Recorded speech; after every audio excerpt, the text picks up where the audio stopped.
Okay. Good afternoon, everyone. Today I will be presenting a comparative analysis of Australia's economic situation. Um,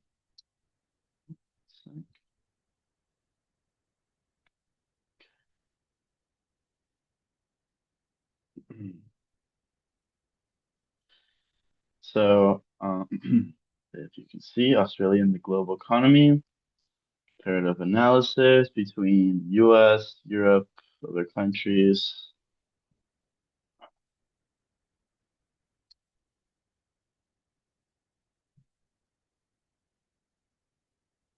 So over the next 15 minutes, right, I'll be discussing on the key areas of comparison the GDP growth, the inflation, all the ways that the economic outlook for 2025 and 2026 occurred.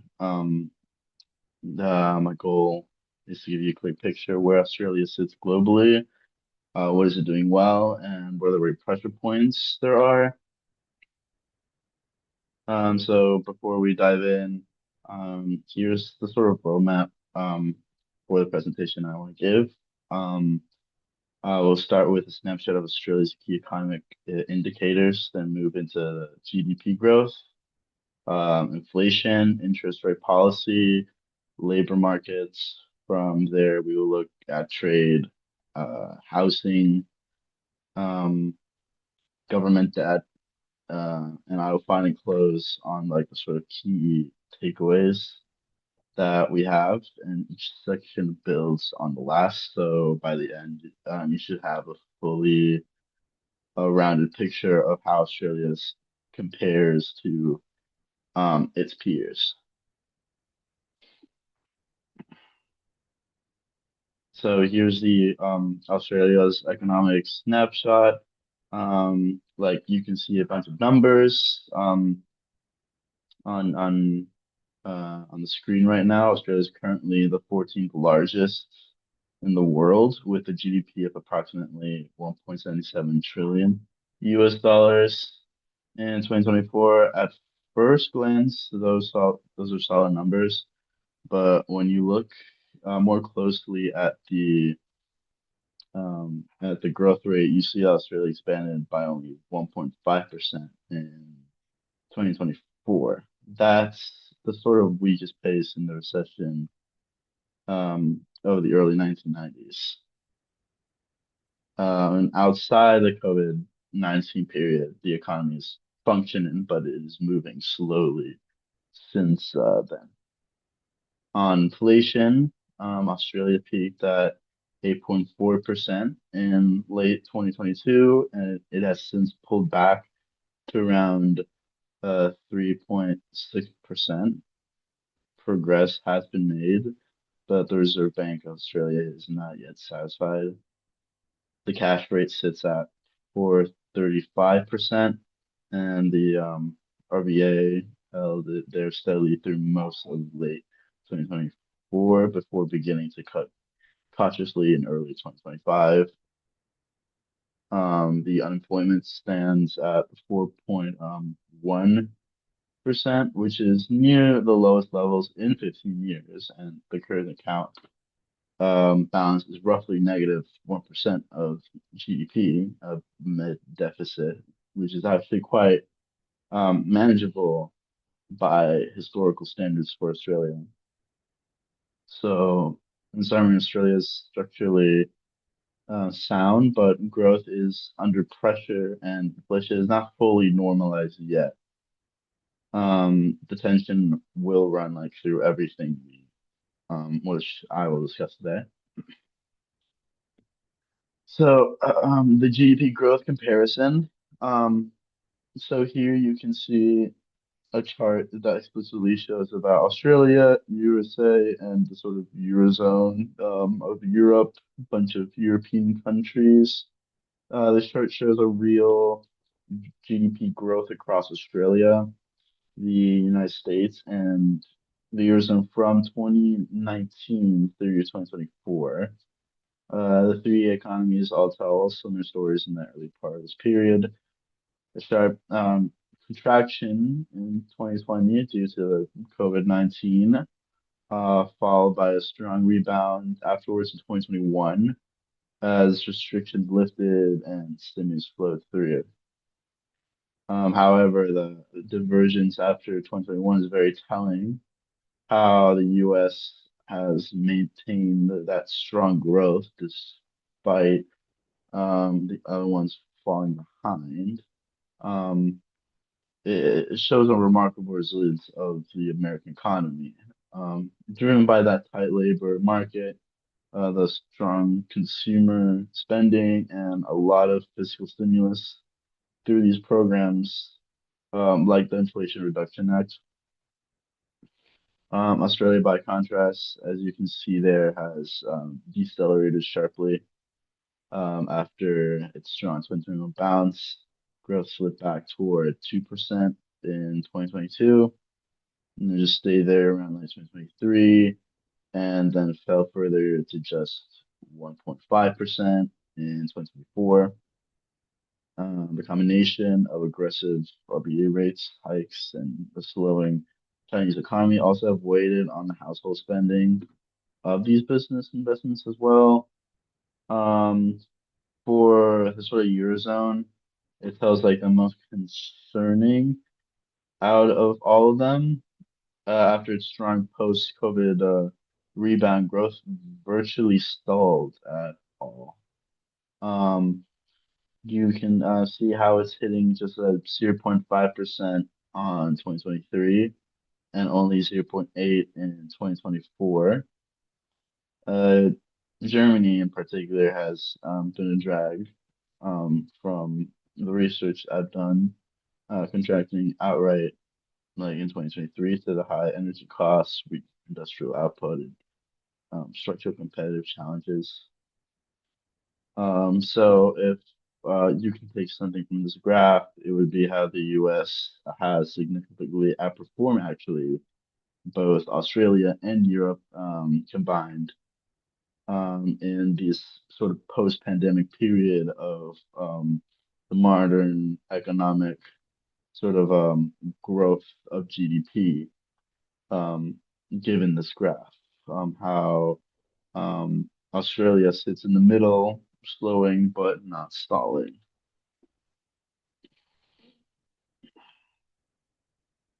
So here it talks about inflation, a shared surge with different timelines. So all four economies I'm showing here. So there's Australia, the US, Eurozone, and the UK. Um, all of them experienced some significant inflation spikes over this period, but the timing, causes, and resolution of that inflation were not identical. The United States was the first to see the inflation surge.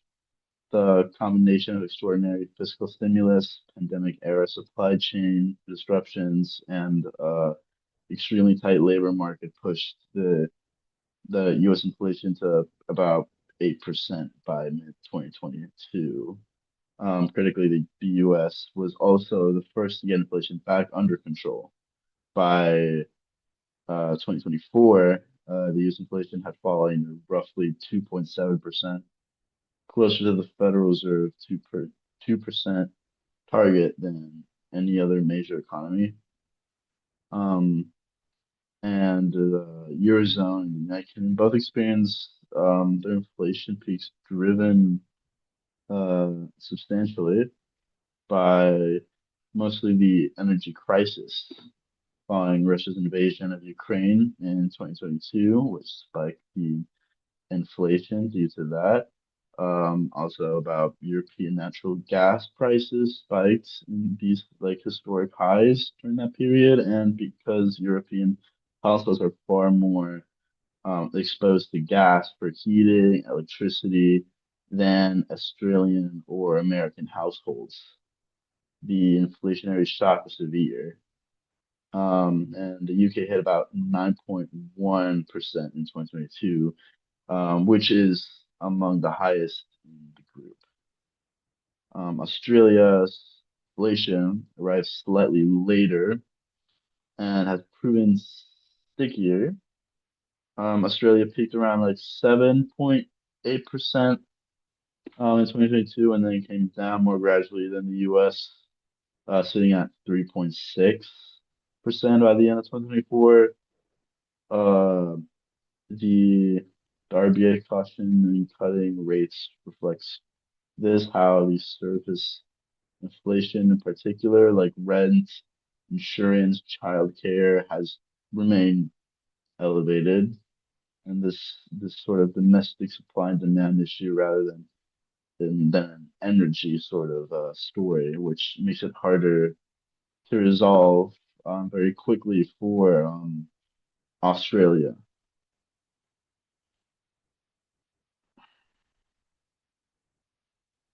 right? So interest rates and central bank policy. So this table captures the divergence in central bank behavior across our four regions. Every central bank hiked aggressively, but the speed and the timing varied, and so did the exit. The Federal Reserve was the most aggressive. It began hiking in March 2022 and ultimately delivered 525 basis points of total hikes, peaking at a range 5.25 to 5.50%. Crucially, the Fed was also the first to cut, delivering its first reduction to September 2024. Um, the Bank of England followed in June and August in 2024, respectively, cutting as inflation returned closer to the target in Europe. Uh, the Reserve Bank of Australia was notably more cautious throughout. It hiked by a total of 525 basis points, reaching 4.35%, and did not begin cutting until February 2025. And you might ask, like, why the sort of delay in that? Um, they consistently cited on services of inflation and the risk of cutting too soon as their key concerns of that. And also it was like a structural reason mostly how these like the mortgages in Australia are predominantly variable rate, which would mean that these would affect the household budgets much faster than in the US. And also how the RBA is more cautious in how far they push these rates, but also slower to begin reversing.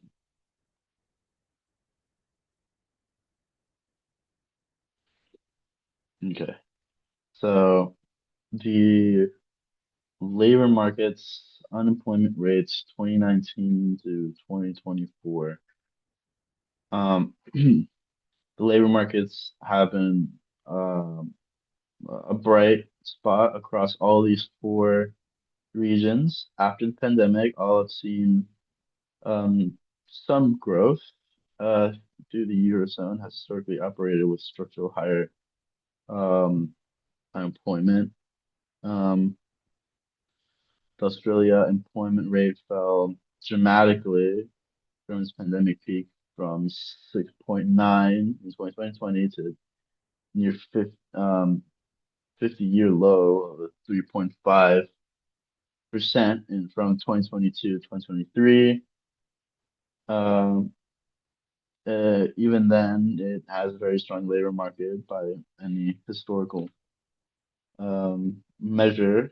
The U.S. followed a similar trajectory, with the unemployment spiking 8.1% in 2020 before recovering to around 3.6% through most of 2022 and 2023, and then edging up to 4.2% by 2024.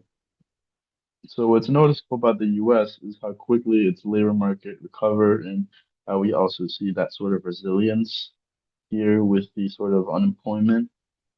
how despite the market recovered despite its aggressive monetary tightening. The United Kingdom here sits in a similar range to Australia. It oscillates between 3.7 to 4.4% of unemployment for the past 2 years. The Eurozone has always, you know, told a different story compared to both of them. Unemployment was hovering about 6.2 to 8%, reflecting sort of like a structural rigidness in European labor markets. You can see um, how I guess Europe is the one that has the highest even afterwards. But these sort of countries like Spain and Greece, they do continue to report sort of unemployment um, well above the sort of Eurozone average. Overall, the sort of labor market comparison actually favors a lot more Australia. Despite the growth slowdown in employment, it does really well um, with having a good labor market.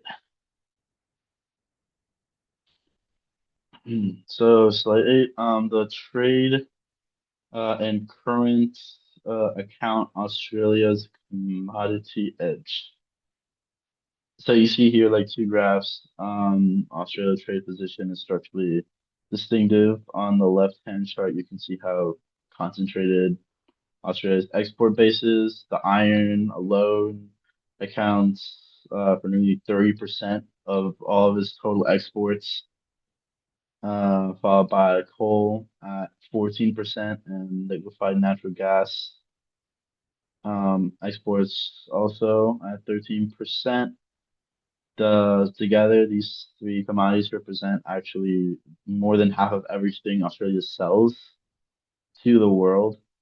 Uh, the concentration is both a source of the strength and also the vulnerability, how like they depend, even though it's like it's a great asset, they depend immensely on um these things to play a global power in these global markets. How this concentration is both um a blessing and a curse, you can say, right?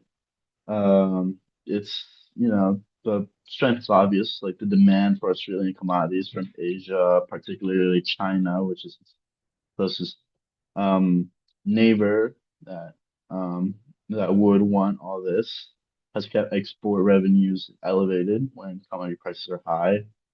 Australia runs current account surpluses, the government revenues benefit from royalty income.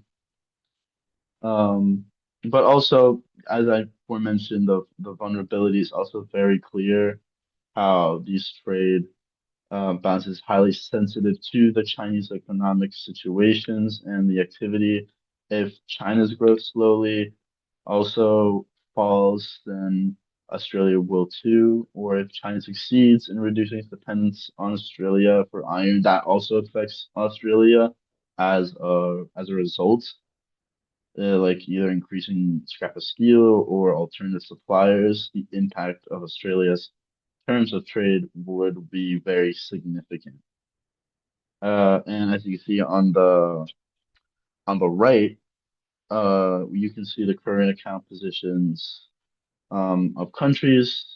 Germany stands out as a major country, historically running surpluses from 5 to 6% um, of the GDP, driven by its manufacturing and export base.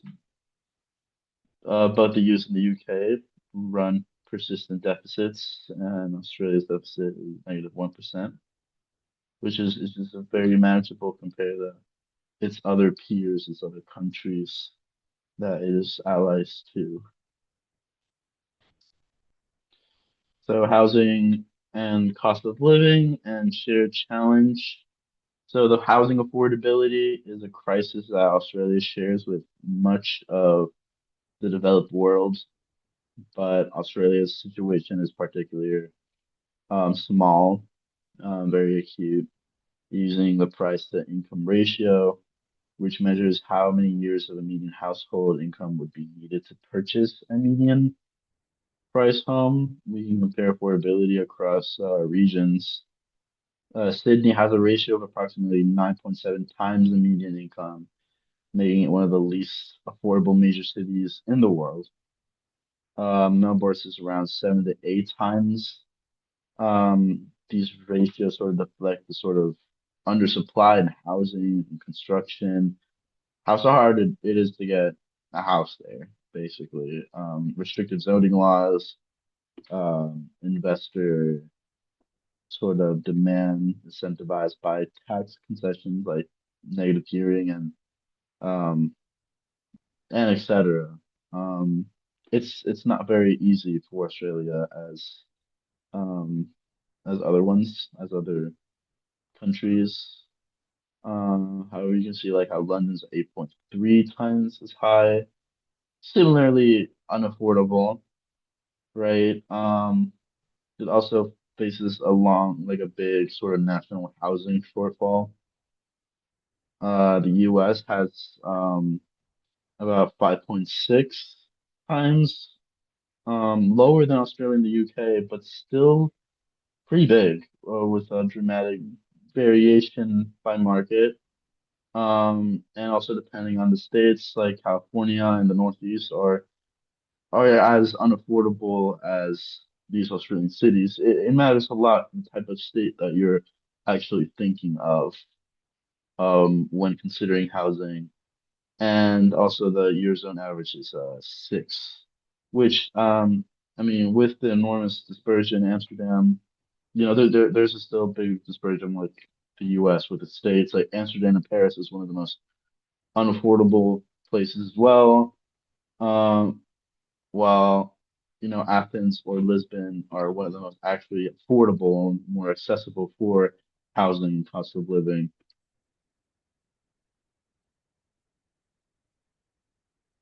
So the government debt and fiscal policy. So this chart puts one of Australia's clearest competitive advantages on display, where Australia's gross government debt stands at around 37% of GDP, making it one of the least indebted developed economies in the world, which is a remarkable position, particularly when compared to the US, which is at 123% of GDP and France at 112. Um, and also by 100, right? It's doing really well. Japan sits at the extreme end, around 255% of GDP through its unique domestic financing structure means it's not yet faced a confidence crisis. Germany at 64% has historically been a fiscal hog for the Eurozone, and its relatively low debt reflects its sort of the constitutional debt break mechanism that it has through like its mostly because of like the political pressure that's happening right now um through this political change also in Germany. But going back to Australia, Australia's low debt reflects decades of relatively fiscal management and the withdrawal from the commodity exports during the China boom years during the 2000s and the 2010s. The federal budget actually recorded a surplus from 2022 to 2023 for the first time in 15 years, largely driven by the iron that it has. However, it's something like important to note is how the budget returned to a deficit to around 2023 to 2024, and structural spending pressures, um, including defense, aged care, and healthcare are also growing. And right now, the fiscal position right now is very strong, but I think in my opinion, it would need to have more or better policy choices as well if it wants to continue with this sort of trajectory as it is. So the economic outlook, the 2025 and 2026. So looking ahead, you can see how the table summarizes the sort of consensus growth and inflation forecast for each region, um, along with the expected direction of interest rates and the key risks of facing each economy. As Australia is projected to grow at around 2.1% in 2025, which would represent a modest recovery and would be pretty good for like the time at 2024. Um, Inflation is expected to continue its descent towards 3%, then would give the RBA room to continue cutting rates gradually. The main risks for Australia are a slowdown in Chinese demand for commodities, the persistent housing supply gap, and the weak productivity growth, which has been a concern for uh, Australian policymakers for over a decade. As you can see from the table, the U.S. is the strongest outlook of the group, where the consensus forecast at around 2.2% in growth. The U.S. enters 2025 with a very strong consumer, robust employment, and the sort of beginning of an easing monetary cycle.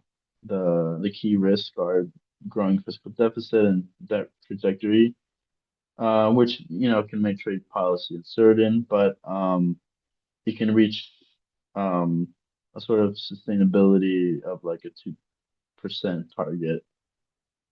The Eurozone and the UK are a bit of a lower on the spectrum, 1.3 or 1.4 in percent range of the GDP growth, as you can see. Inflation 2.2, 2.6. Um, it still grapples a lot with the energy costs, um, and the German economic weakness, the structural competitive challenges from the U.S. and China. It is slightly not as powerful as the two, which puts them sort of at the side a bit.